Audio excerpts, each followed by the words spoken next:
বাস syndicate ওনারা হচ্ছে নতুন করে বাস আসতে দেয় না। আমাদের নোয়াখালীতে একটা মাত্র ট্রেন আছে, এই ট্রেনটার অবস্থা খুবই বাজে এবং ওইখানে যে টিকিট আছে টিকিটের টাকাও অনেক বেশি। আমাদের নোয়াখালী মানুষ এতে হচ্ছে চরম ভোগান্তির শিকার হয় যাতায়াত ব্যবস্থা এবং হচ্ছে তারা সঠিকভাবে হচ্ছে তাদের যেমন গন্তব্যে পৌঁছাতে পারে না। এই জন্য হচ্ছে আমরা আজকে এখানে অবরোধে দাঁড়িয়েছি। আমাদের হচ্ছে যে সুবর্ণচর এক্সপ্রেস ওইটাই হচ্ছে অনুমোদন হয়ে গেছে, বাট কিন্তু হচ্ছে কিছু মানুষ আমাদের এই ট্রেন সিন্ডিকেট করে হচ্ছে আমাদের ট্রেনটা আসতে দিচ্ছে না। আমরা চাই যে আমাদের ট্রেনটা এই 48 ঘন্টার মধ্যে ট্রেনে দিতে হবে। নোয়াখালীতে সুবর্ণচর এক্সপ্রেস নামক একটি ট্রেন বরাদ্দ দেওয়ার জন্য আমরা জানি যে সেই ট্রেনটি রেল উপদেষ্টাগণ কেন যে তারা বন্ধ করে রাখছে। আমরা ইতিমধ্যে হচ্ছে ছাত্র জনতা হচ্ছে রেল মন্ত্রণালয়ের কাছে কয়েকবার হচ্ছে চিঠি প্রদান করেছে এবং সরাসরি গিয়ে হচ্ছে উপস্থাপন করেছে, কিন্তু হচ্ছে তারা আমাদেরকে আশ্বাস দিলেও তাদের আশ্বাস রাখে না। নোয়াখালীর প্রাণের দাবি সুবর্ণচর এক্সপ্রেস আমাদেরকে দিতে হবে।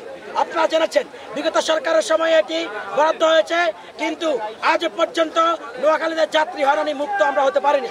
তাই অনতিবিলম্বে আমরা বলতে চাই, রেলপথ যে উপদেষ্টা রয়েছেন রেল মন্ত্রণালয়ের, উনি আগামী 48 ঘন্টার মধ্যে আমাদেরকে বলতে হবে যে উনি আমাদের জন্য ট্রেন কবে ব্যবস্থা করবেন।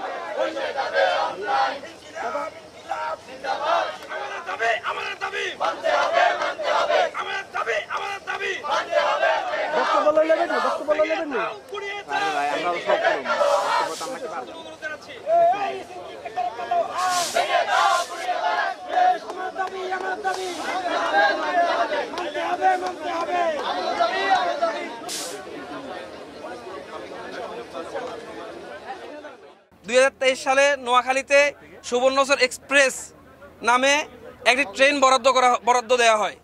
আমরা 2023 সাল থেকে এই বরাদ্দকৃত ট্রেন নিয়ে আসার জন্য বারবার চেষ্টা করা সত্ত্বেও আমাদের এই ট্রেনটি দেওয়া কোন অদৃশ্য কালো হাতের কারণে আমাদের ট্রেনটি দেওয়া হচ্ছে না আমাদের জানা নেই।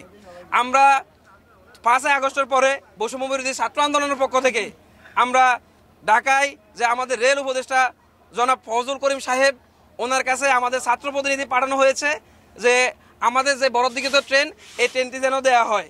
সেক্ষেত্রে আসে উনি আমাদেরকে তখন আশ্বস্ত করেছিলেন যে আপনাদের ট্রেন আপনাদেরকে দ্রুত দেওয়া হবে, কিন্তু ওনার আশ্বস্ত অনুযায়ী উনি কোনো প্রকার কাজ করতে পারে নাই। আমরা বিশ্বাস করি নোয়াখালী যাত্রী সেবার মান উন্নয়ন এবং নোয়াখালীবাসীর যে দীর্ঘদিনের প্রাণের দাবি যে সুবর্ণচর এক্সপ্রেস যদি দেওয়া হয়, আমি বিশ্বাস করি নোয়াখালীর মানুষের যাত্রীদের দুর্ভোগ আরও লাঘব হবে।